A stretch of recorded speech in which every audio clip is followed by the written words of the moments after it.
বিকাল হলো, এবার এই যে মুড়ি মাখা খেতে ইচ্ছা করলো, দিদাকে বললাম মুড়ি মাখা খাবো। দিদা সব কিছু জোগাড় করলো, এই যে মুড়ি, এই যে চানাচুর মাখিয়ে গাজর, এই সব দিয়ে মুড়ি মাখা খেতে এত ভালো লাগে, আর হেলদিও আর পেটও ভরে যায়। উফ!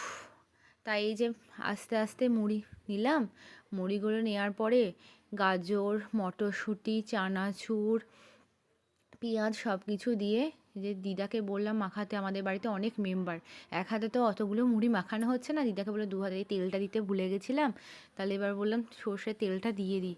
একটু তেল না দিলে ভালো লাগে না, একটু আচারের তেল হলে বেশ খুব ভালো লাগতো, কিন্তু আচারের তেল তো নেই, আর শশাটাও ছিল না। এই যে আবার আমাদের হুতুপুতু, ও একা মুড়িটা খাবে, কাউকে খেতে দেবে না। আমি বললাম তাহলে তুইই খা। এইভাবে আমাদের বিকালটা সময়টা ভালোই কাটলো। তাহলে বন্ধুরা, দেখা হবে পরের ভিডিওতে। প্লিজ আমার চ্যানেলটা সাবস্ক্রাইব করে দিও আর আমার পাশে থেকো।